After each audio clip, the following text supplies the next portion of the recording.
giờ đừng có bánh tét chuối cay nữa mà gói mặn hết luôn nha.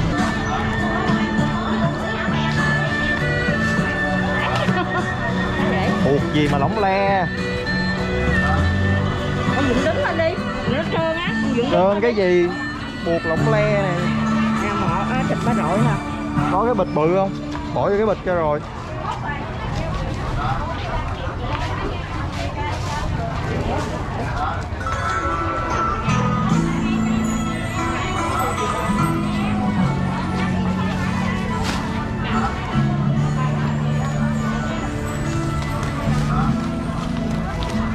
Vậy con điện đứng lên. 5/3 kg nữa.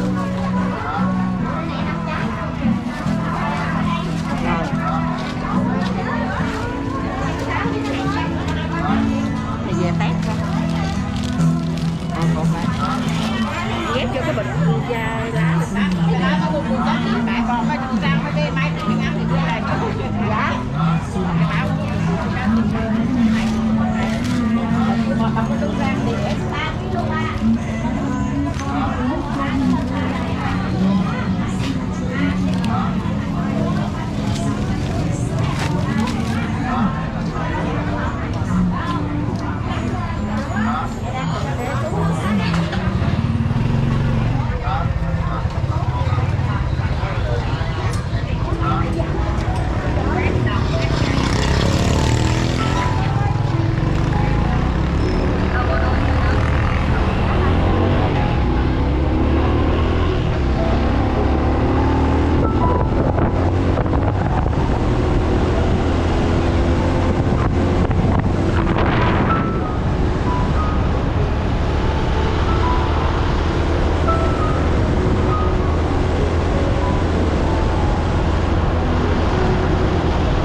Mua thêm giấy cuộn. Mua được thì con chở về luôn, thôi mất công chiều. Để cuộn thường thôi cũng tốt. Giấy cuộn để con lau chùi á hả? Thì loại mình hay xài đó thì cứ xài tiếp thôi. Cái loại được trước thì xài được không?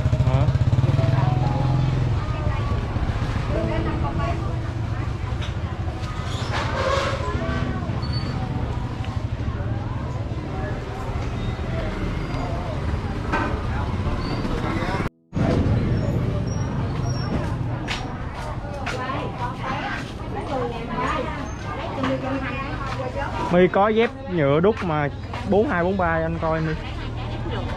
Ừ, nhựa đúc á. Được không? Dép này được không? Để anh đi nước mà.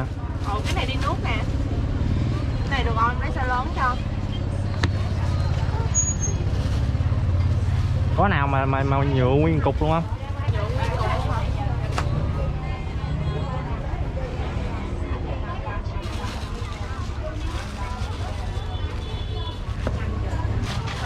Toàn mấy cái này không hả? Không có lại giống kia luôn hả? Mẹ có cái dép giống vậy sao lớn không? Giống giày này cô hả? Ở đâu vậy? Trong đây đó hả? Ôi gì? Nó có 42 đồng hả? Nè. Dép Lào thì nó đau xuyên quá. 42 không vừa đâu.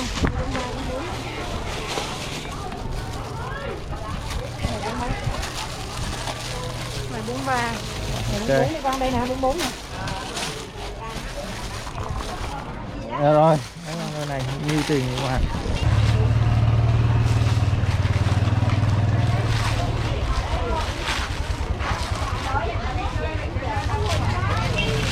Sao? Giấy đâu? Ủa? Nhỏ hả?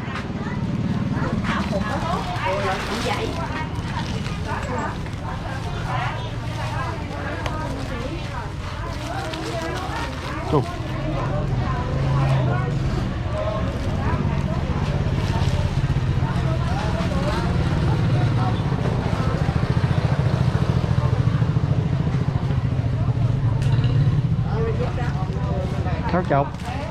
Sáu chục. Có mang là được.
Hả?